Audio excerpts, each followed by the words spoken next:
Welcome to the Dog Nation Happy Hour, presented by Marlowe's Tavern. A fun and laid-back look at everything happening around the Georgia Bulldogs and the latest UGA recruiting news there as well. Make sure you stop by the local Marlowe's Tavern right there in your neighborhood and enjoy Happy Hour every weekday from 4 to 6 p.m. And now, for Dog Nation Happy Hour, here's your host, Kaylee Mansell. Hello, Dog Nation, and welcome to another episode of the Dog Nation Happy Hour, brought to you by our friends at Marlowe's Tavern. As always, I'm your self-acclaimed happy hour expert, Kaylee Mansell. And just as we are having a happy hour here at the Dog Nation World Headquarters, you yourself can have a happy hour at Marlowe's Tavern any weekday from 4 to 6. We will get into that later, but for now, let's welcome our guest of the day. I had way too good of a time with him Saturday, had to bring him back here for the happy hour today, and that is none other than Jeff Sentell, the GOAT, the man, the myth, the legend. Jeff Sentell, so happy to have you. Awesome to be able to experience the Georgia-Florida game with you the other day. It was nice to have an experienced veteran in that arena. Yeah, it was a lot of fun, and it's also fun being a part of happy hour, especially with other staff members have been banned by the commissioner for a couple of weeks for happy hour activities. But seeing Georgia, Florida through the eyes of a true freshman that made the travel roster, that was really cool because it was that wide-eyed, that was like, oh my goodness. I had people on Hedges last night asking me for classified intel about how many drinks you had during the cocktail party, and they know we can't give that stuff out of the way on the show. Come on now. You're a classy, dignified talk show host.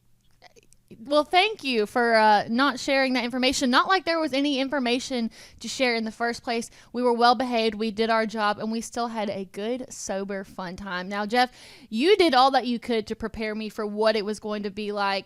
And I talked about it on Saturday that nothing really could have prepared me for what the atmosphere was like.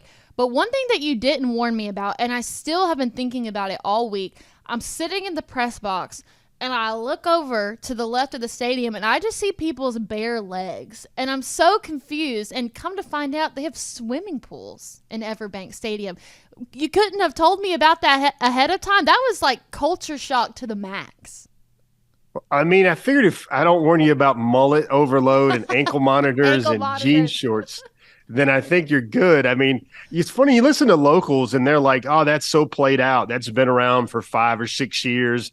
I think there was an infamous Sports Center moment where they captured somebody perhaps thinking it was the Atlantic Ocean or something like that in the pool one time. But, you know, that's part of the charm of the venue formerly known as Everbank Stadium, now TIAA Bank Field, previously yada, yada, yada, yada, yada, yada. I think they're on more name changes than Elizabeth Taylor's official government ID back in the day. And we're going to add that to my Jeff Sentell analogy count. Let's go ahead and make it 1. The over-under today is 5, so we'll see how that goes. But we're going to get into our happy hour question of the week. We're going to start with a Mount Rushmore. Halloween took place on Tuesday, and the best part about Halloween to me is the candy. And Jeff disclosed last night on his Before the Hedges show that premieres every Wednesday at 8 o'clock that he is indeed the house that gives out full-size candy bars. I mean, talk about doing God's work out there, Jeff. So today's Mount Rushmore is, what are the 4 best Halloween candies? What do you like to see in your Halloween bucket at the end of the night, Jeff? Well, it's funny. Since this is a happy hour thing, this is what's been cool is growing up into adulthood. Different subdivisions that I've lived in, and this is places like Evans, Georgia, Birmingham, Alabama, and now Woodstock, Georgia. They have little treats for the adults too, if you know what I mean. I mean, they have the station for the candies for the kids, but they also have like a water station for hydration for the adults if your favorite movie's Waterboy. Or they also have a beverage station if your favorite movie, like say it's Tom Cruise's Cocktail or something like that. You see the wine sippers, there's some Fireball. They don't have the Blueberry Buck like that Marlowe's is known for. But the OG 4 candies, I got to go. It's got to be, I could almost stick in the peanut butter realm, but I would probably go peanut butter Twix number 1 in a surprise. I would drop Oh, this is tough. It is. I actually like $100,000 on the Mm, sly. The other two, you got to go M&Ms. You got to have something in M&M's family right yeah. there. And for me, something that I see the kids like a lot these days are the now gummy lifesavers that jump in there. Yeah. If I had to drop in one more besides that one though, because I don't feel like that one has enough style points for me or has enough quality wins against quality opponents on Halloween's. I guess you got to kind of drop a Kit Kat in there. Kit Kat's always pretty strong. I would probably put Kit Kat number 3 over M&M's at 4. That's what I'm rocking with. See, it's funny that you mentioned that about adult Halloween because I was just informed about that yesterday for the first time when Brandon Adams was telling me about adult Halloween, and maybe my Yeah. parents were doing it all those years and just never disclosed, but I had no idea about that. So that definitely gives me something to look forward to in the future. And I have to ask, do you make your kids pay a candy tax? I remember growing up, like my mom, she got a 10%. She got to pick what she wanted first, just a little bit out of all of ours, because she brought us into this world and she could take us back out if she wanted to. We do. It's funny. My son plays football. He's a JV football player at Woodstock. And so he couldn't go trick or treating. But my daughter, she's a junior and she's like in that phase where all of her friends still like to dress up. So she went off with her friends. I think they dressed up like something from Monster High. And since she was the only official sanctioned Centel family trick-or-treater this week, she came back and she had to pay a hefty penalty tax. First of all, my son Kyle, about 6'4", 175, need to get some creatine in him still, but he got 2 big handfuls of her grab bag. Like he got to jump in there and like construction claw, like get down there and pull it out. I got to like basically like sniper away like 3 or 4 things. And the adult Halloween, it's like, to be very specific, they have like Pinot Grigios, Chardonnays for the ladies, maybe a nice cab or a Pinot Noir. And then they also had like your flavors of like Jameson, rum chata, Now we're talking my language. Fireball. Like they had all that stuff for, there's like a dad station.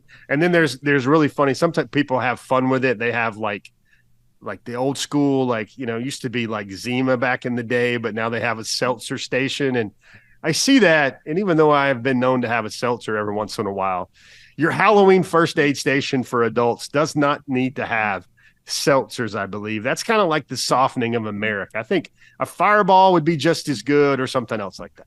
Yeah, I agree. I think I'm over the seltzer trend.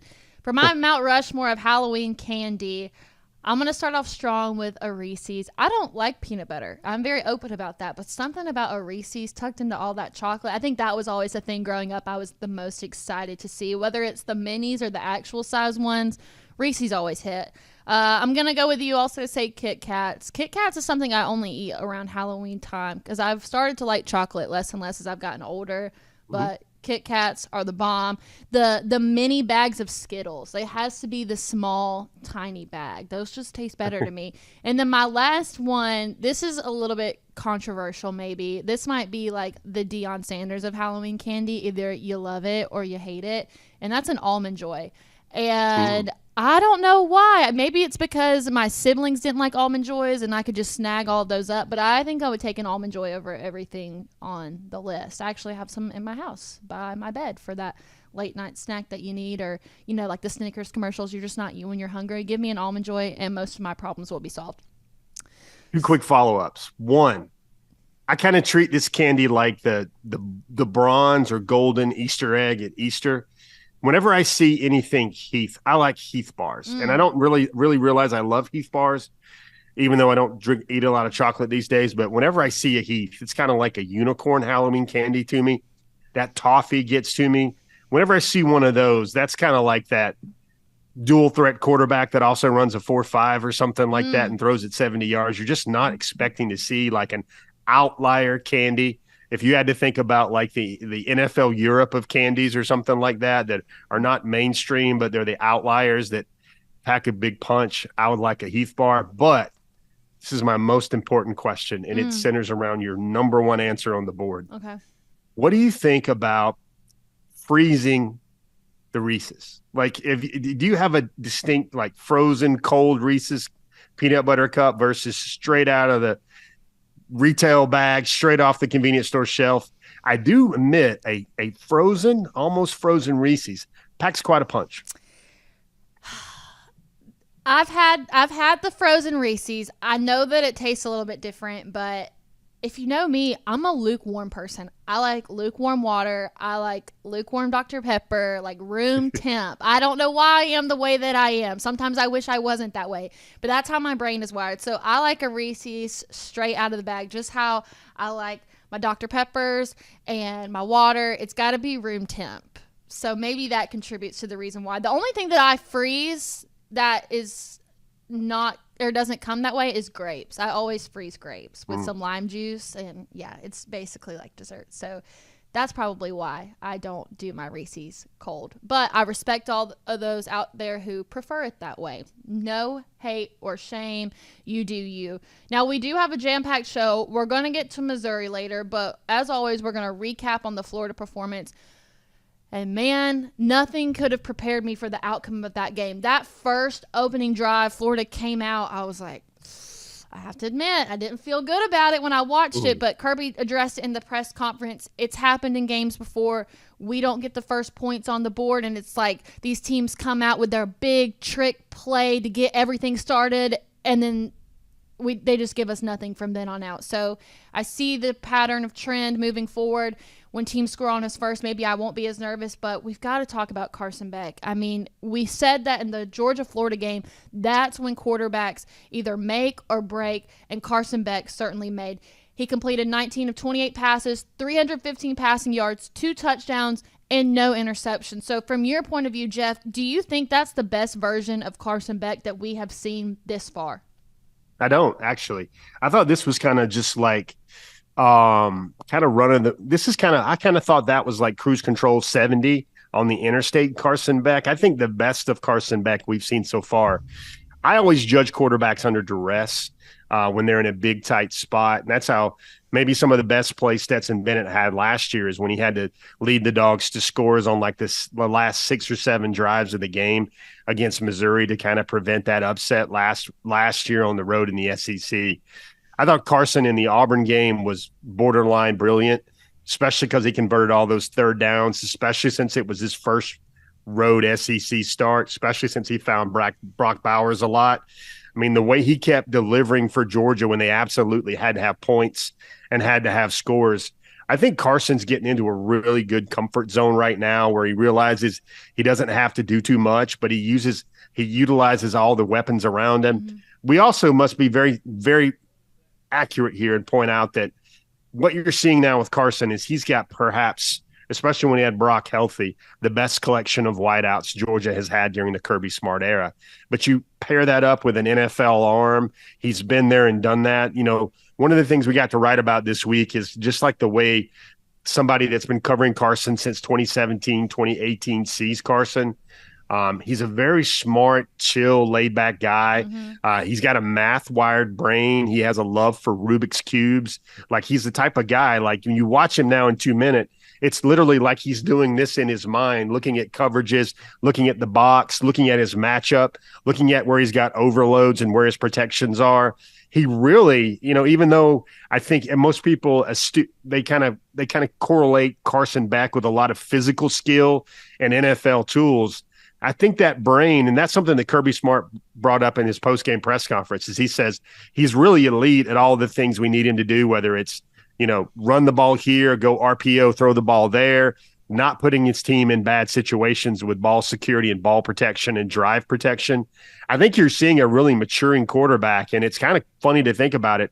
Kaylee, he's only 8 starts into his Georgia career, and he's thrown for 250 yards in every one of those starts. Mm-hmm. Number 9 in the country in passing, number 2 in the SEC, completing almost 74% of his passes. I mean, this is really, when you dialed up what you wanted Carson Beck to look like coming out of the Florida game, stat sheet, everything else, I think it's pretty much what every Dog fan maybe not even hoped to see, but dreamed to see.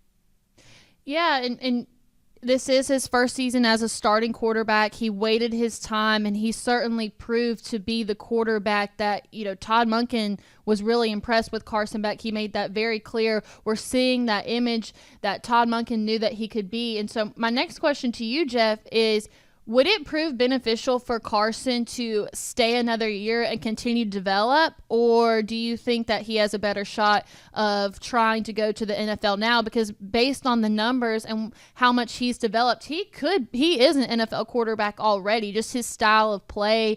But in your opinion, do you think it's better for him to stay and put up some more numbers, or go ahead and go with the chance of maybe not getting injured next season?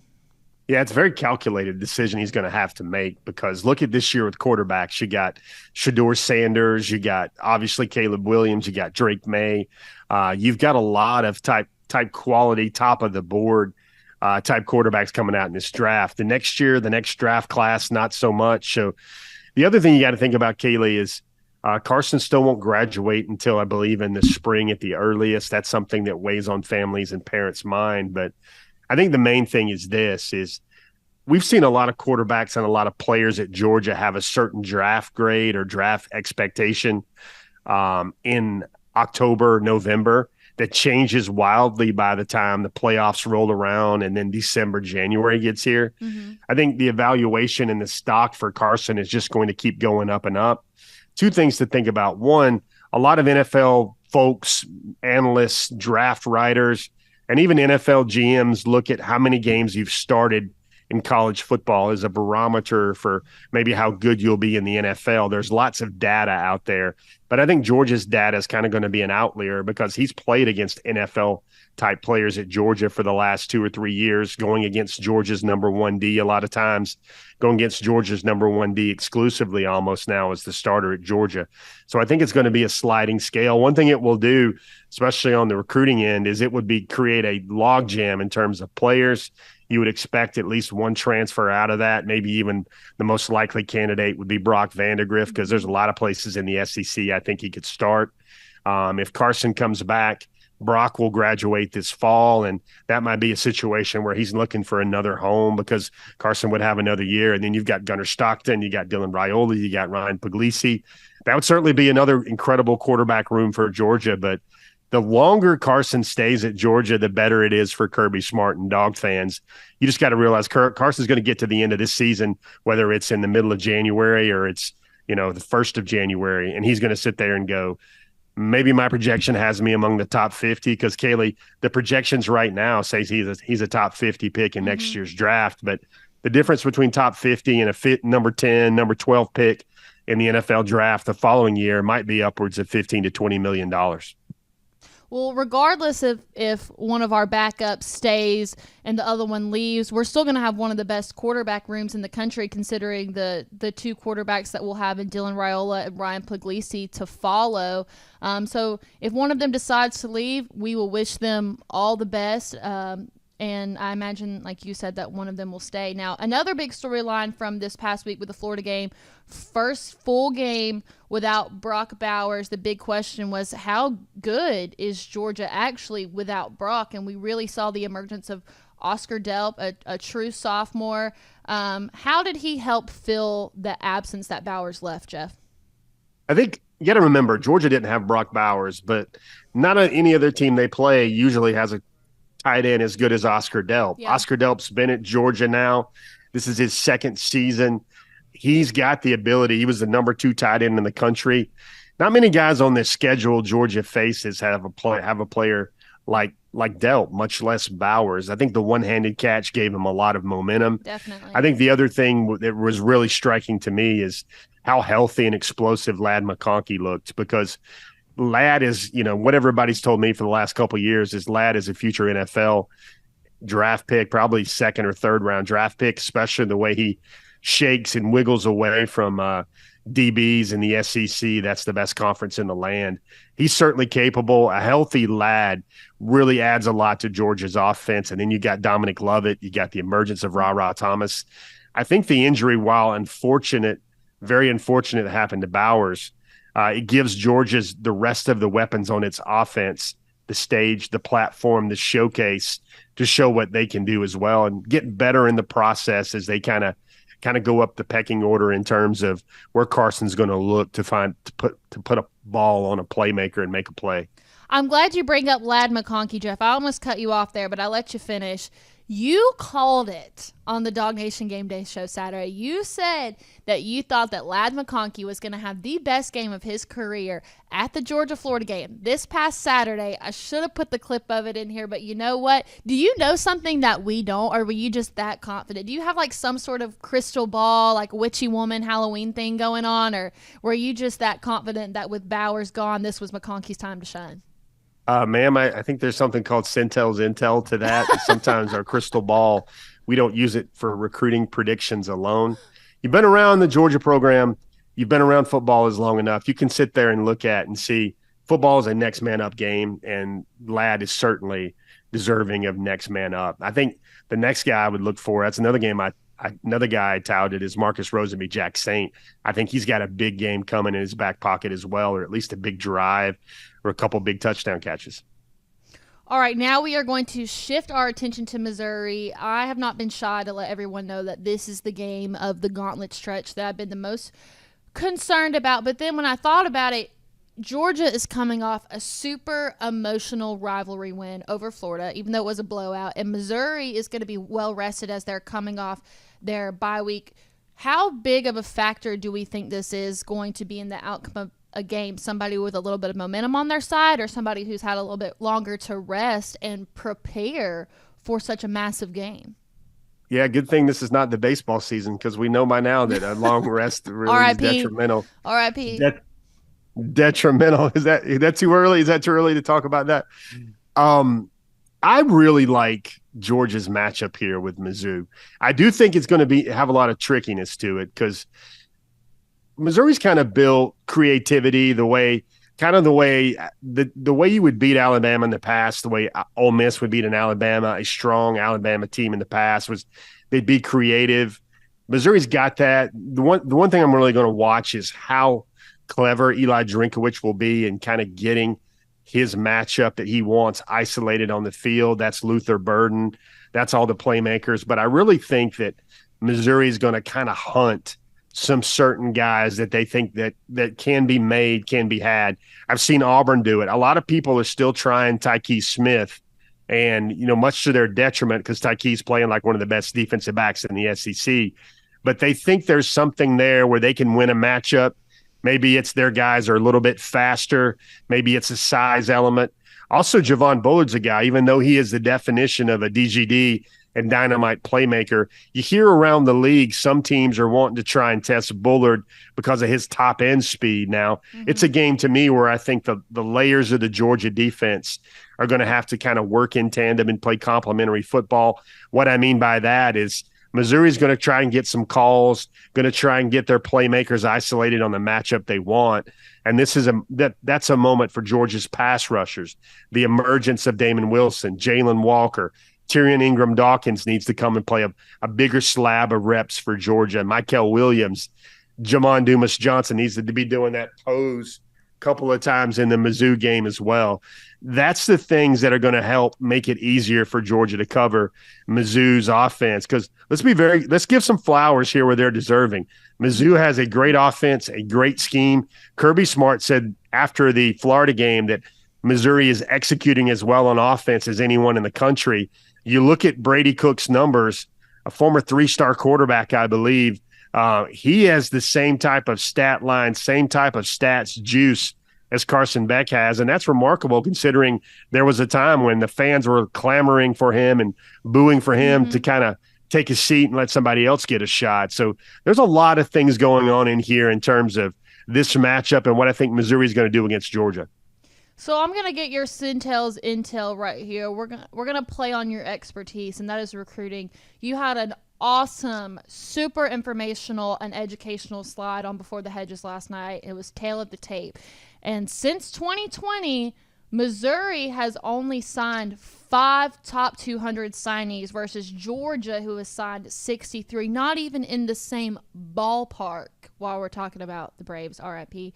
So how is it that when you look at the recruiting numbers, which usually explains a lot about where teams are ranked and the level of competition at which they play, how is it that these two teams seem to be more evenly matched than some of the other teams that Georgia has faced that have way better recruiting numbers? Sharp question. Good question. I think that's why I included another clarifier stat on that slide last night. And the way the teams are built are just kind of totally different. Mm-hmm. I mean, I think Georgia has 18 5-stars. Yep. Some of those are in the NFL. Mizzou only has one. That's Luther Burden. But the way Mizzou's been built is they've been built by the transfer portal. Georgia has taken 2 guys from the portal over the last 2 classes. And one of those is a guy that came, Dominic Loveit, that came from Missouri to actually Georgia. That stands out a lot to me. The other thing is the top 200 players. I think it's something like 63-5. And you can say all you want, hey, I don't like recruiting rankings, or recruiting rankings aren't perfect. But you've got a gap like that in terms of dudes. And maybe some of those Georgia guys, maybe like 10 or 11 of them are off to the NFL. That's important. Just the amount of players, the players that everybody wants, the players that look like future NFL players, the dudes that the NFL scouts and the Senior Bowls take a look at. That's really important.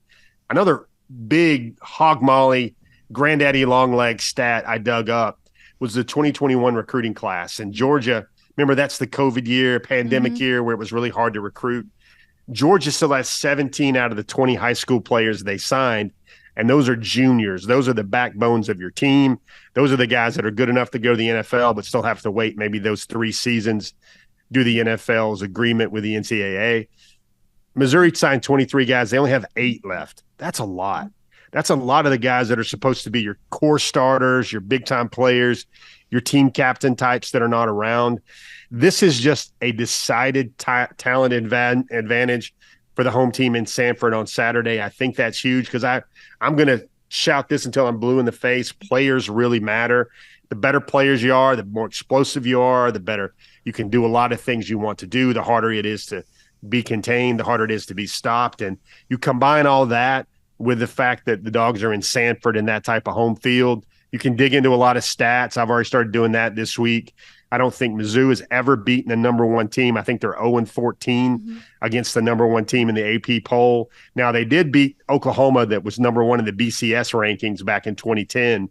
But as far as a number 1 AP ranked team, Mizzou's kind of never done that. And you could even go back even further. The number 1 team in the AP poll has not lost at home dating back to, I believe, 2014, almost 10 years. So that's a lot of stats in Georgia's favor. I'm a player guy. I'm a player asset guy, not so much a record book, history book type guy.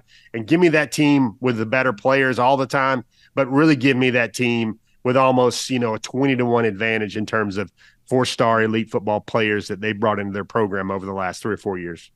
So I do want to ask you this, and moving forward, Missouri will not be an annual opponent for UGA based on new conference regulations, but UGA did lose a recruit to Missouri and Williams Noweri, who is from Missouri. Now, Missouri, and correct me if I'm wrong here, they okayed a law that basically said that they'll allow NIL compensation for high school athletes who decide to stay in state. Could that potentially change the idea around Missouri? Could they pull in more recruits based on that law and their performance as well? Could we see them continuing to get better in the next few years? It's good. You got the law correctly. Okay.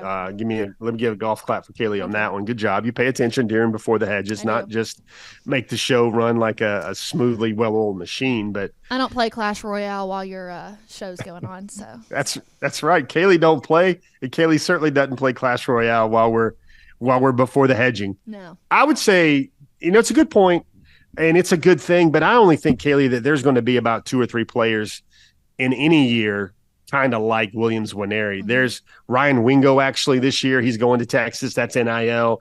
Jaden Riddell, he's going to Georgia because he wants to be a dog. He wants that NFL development. And Williams Nwaneri is, basically taking advantage of a great NIL opportunity there to stay in state. The problem with that plan, and it is an incentive to keep maybe the top players there, but it's kind of like things are with Tennessee. There's not enough great SEC players in the state for Missouri to do that with 20, 25 guys a year. If they stock their team full of exclusively players from Missouri, they're going to get beat down a lot, get beat down pretty hard. That's why even in a state like Georgia, with all the player resources you can imagine within 3 or 4 hours of Athens, Georgia, you find the Dogs going out to California. They go out to Nevada. They go out to Washington. They go out to Texas, of course. They go to Florida. Georgia basically owns half of the top 10 players in Florida every year, and that's probably one of the most remarkable things of the Kirby Smart era, how they recruit the state of Florida as well as Florida and Florida State or Florida and Miami. Any two of those programs, sometimes all three of those programs in 1 year combined. You're just not going to make a living and build a championship roster just exclusively using that rule to your advantage to stock your team with exclusive players from Missouri. Now, could that potentially benefit a state like Georgia? Obviously, there's not as many 4-star, 5-star recruits coming out of Missouri, but for the big four states like Georgia, Florida, California, Texas, would that just make the dynasty even greater?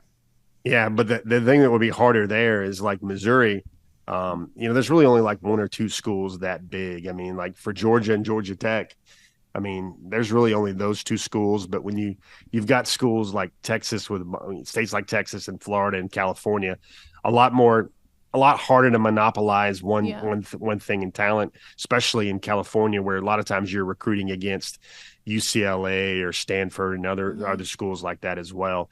I think that's going to be hard to pass. I think that's a rule that, all that sounds really great in the state of Georgia, and it would lock up a lot of players. Some of those players just want to leave the state of Georgia as well. They want to go somewhere else. We see that a lot. I think that's the main reason why a lot of Dog fans ask me about Gwinnett County and how hard it is for the program to pull players out of Gwinnett County. And then the other times you got to remember the NIL is just going to be bigger. Georgia's a program that's not NIL driven, especially on the high school front, right. which is a way that I think maybe the Dogs wouldn't benefit from that as much as others. I think you have to be a huge NIL type team.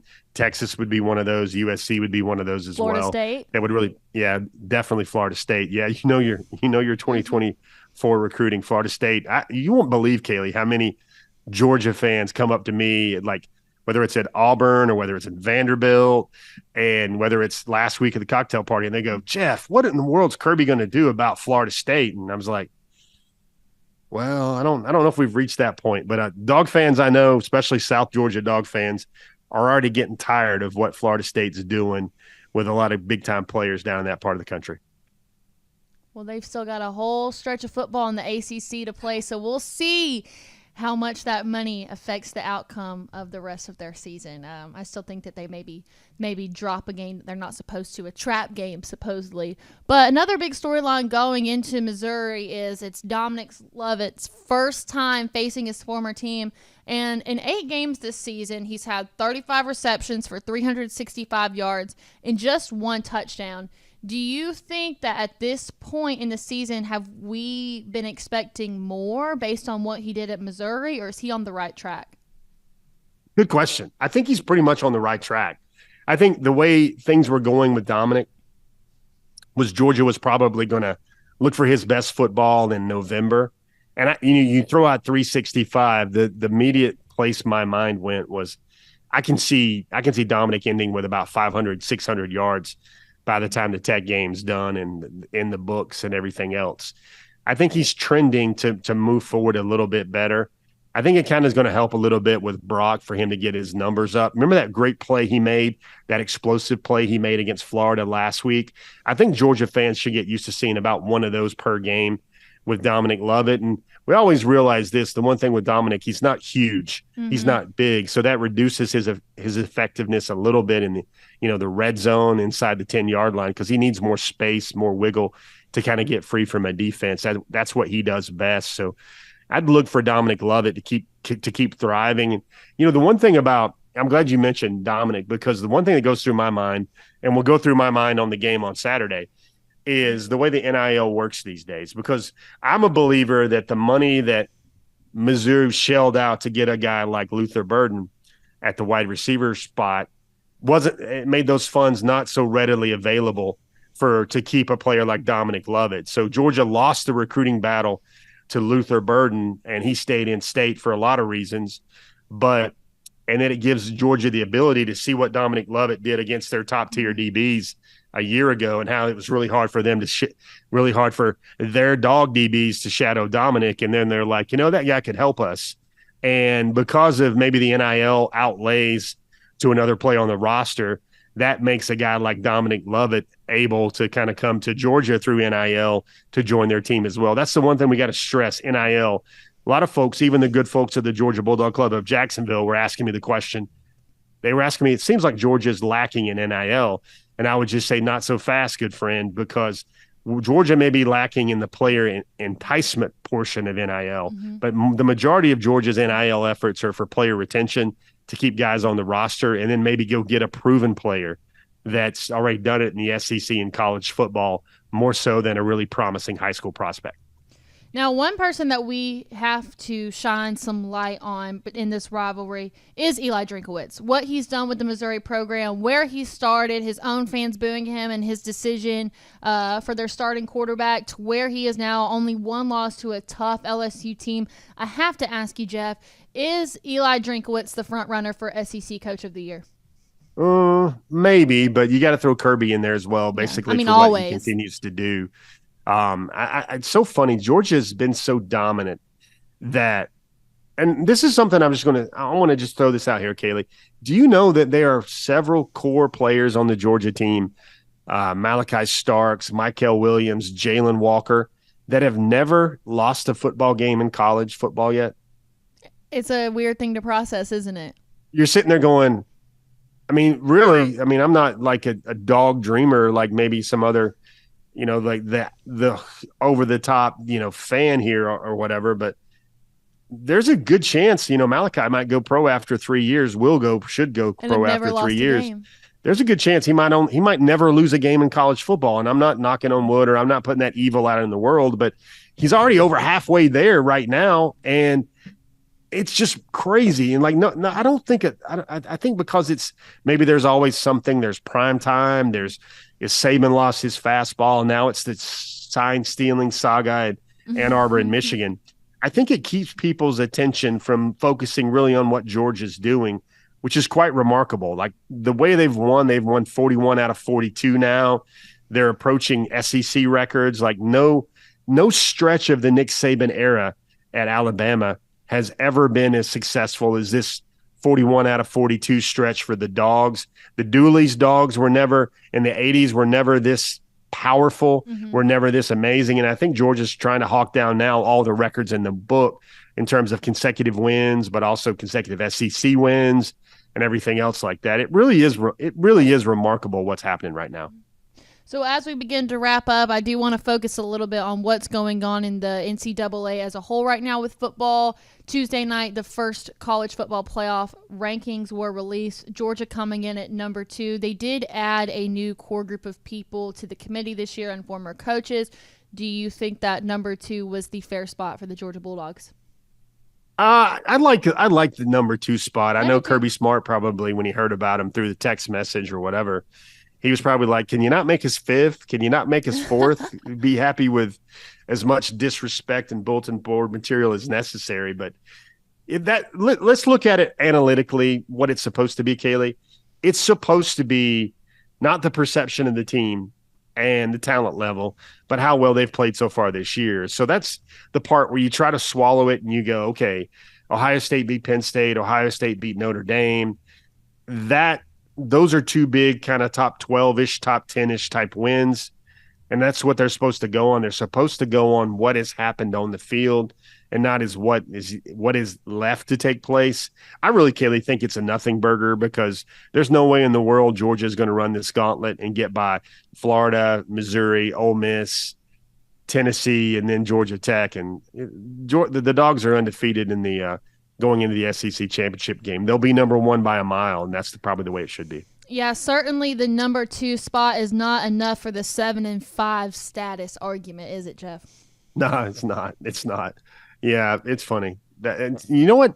You got to love coaches that do that, though, because anytime, it's almost like piranhas. Like when you drop like a tomahawk steak into a piranha tank and you've got a really good football team, like coaches at every level, you know this, Kaylee, like when high school coaches get any measure of disrespect, they stir that up into a frenzy like a witch's brew, and they throw that out there on the team. Anything you can give your players to get them frothing at the mouth and kind of breathing fire and those old school John Madden snot bubbles coming out of their mouth before they head out the tunnel, you're going to take it and you're going to run with it, because there's really no motivating card in competitive athletics quite like disrespect. And that sells each and every year.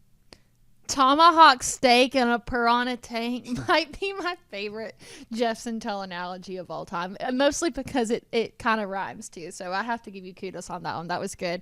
Last thing that we will talk about, I know some of y'all might be tired of hearing it, but the Michigan sign stealing scandal.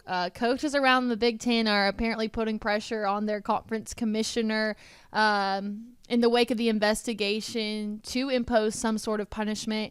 Jeff, what are your thoughts on this, and what do you think is the proper punishment for a scandal of this grandness?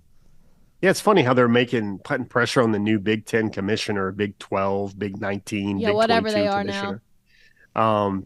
To basically play kindergarten cop, or basically play mom. Michigan's doing it again. First of all, you notice a lot of things. First of all, social media. I'm amazed how many. I mean, Michigan must be the greatest law school churning university in the country, because you see Michigan, all these people bringing up there's a 90-day statute, there's a letter of infractions, they got 90 days to appeal. None of this stuff's going to happen. They don't like it.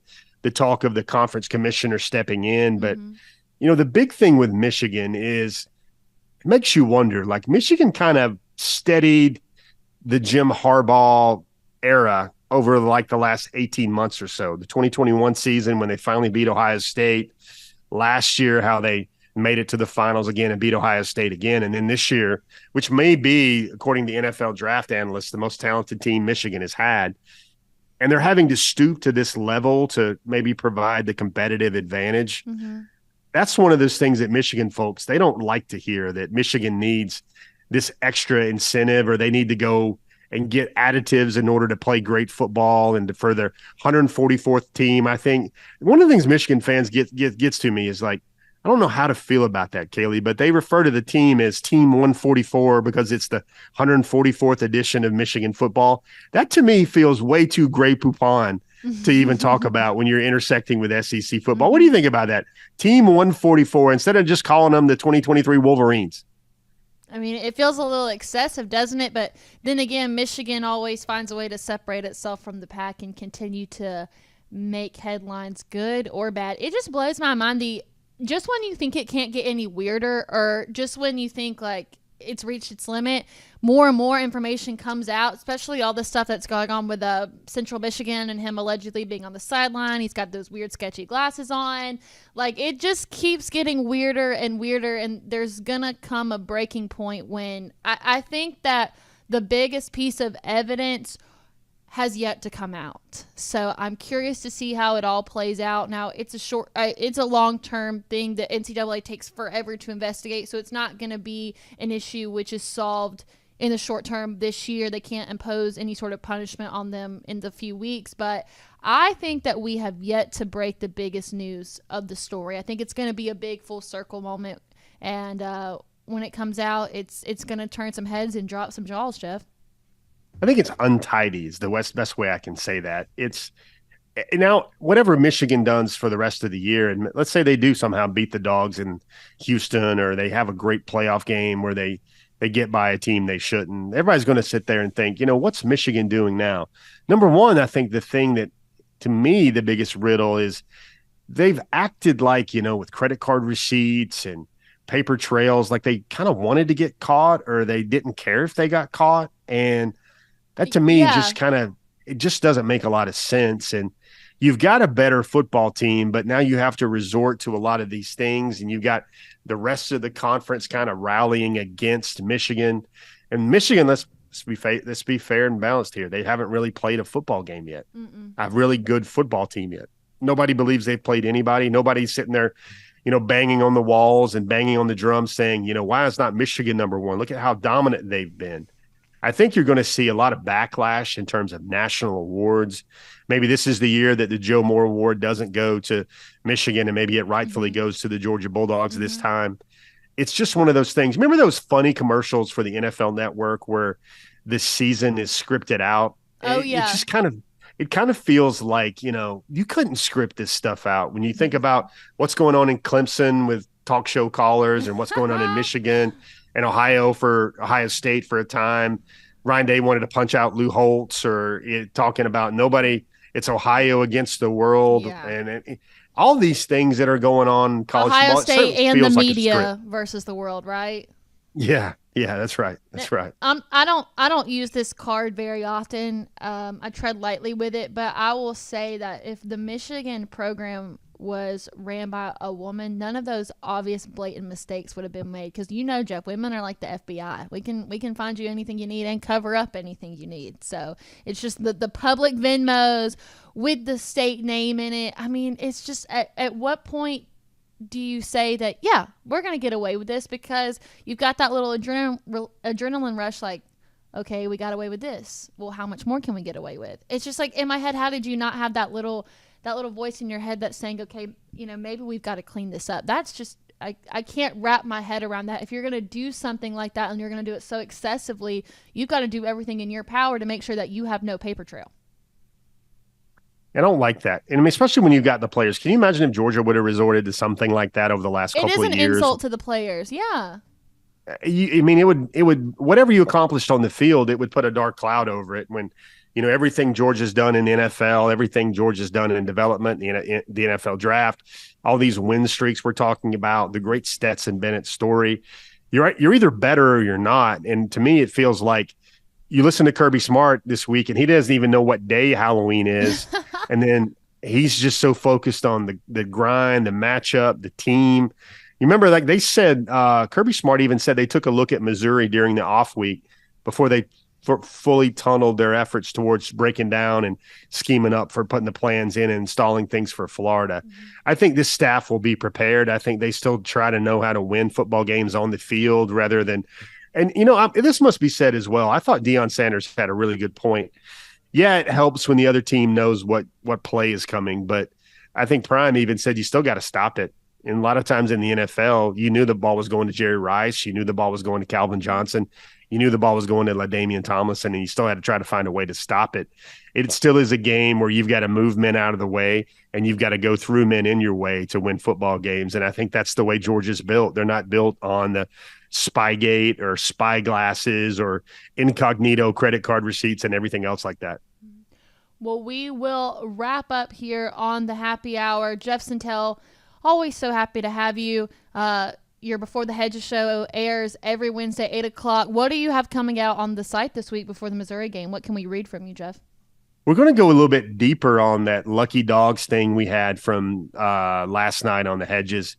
It's going to have a little bit more words to it, but like I wanted to present it to folks in kind of a quick, digestible manner last night. Like there's an alternate reality where Carson Beck, Brock Bowers, Ladd McConkey, Cedric Von Granger, guys on and on and on, Oscar Delp, Dalen Everett are not Bulldogs. And I'm not really needing like, a lot of Hollywood science fiction or George Lucas creativity or fiction purely to get to that. There's like, I call recruiting like the great Jenga puzzle. And if you push this guy wrong way, something's going to fall apart with his recruiting. Or if you slide the right move or the right pitch in the right way, you're going to keep building your class. For me, the Jenga of recruiting right now for Georgia football is fascinating. When you look at this 2023 class and think what could have been with this team, I like that. I'm going to write some more about Justin Williams. I think I'm going to write about the visitors that are going to be in Missouri being at Athens for the Missouri game. First home game since Kentucky in over a month. So that means I'm going to be busy on Saturday. Mm-hmm. Well, Jeff, as always, thank you for your intel. You can read more from Jeff at the Dog Nation website or check out Before the Hedges on any of our social media platforms. And as always, thank you to our sponsor, Marlowe's, for presenting the Happy Hour show. If you couldn't get enough of the world's largest outdoor cocktail party this weekend and you still want to keep those vibes going, you can do it at Marlowe's Tavern any weekday from 4 to 6. Not just great cocktails, but really great food too. I can't stress it enough. I'm a regular there, so who knows the products better than I. But thank you, Marlowe's, for allowing us to be here. Jeff, thank you for joining me. We've got 2 days till we kick off Between the Hedges, so watch all the Dog Nation stuff. Get all your information in. That way you are ready for 3:30 on Saturday. We will see you then with our Dog Nation Game Day show. Tune in at 1:30.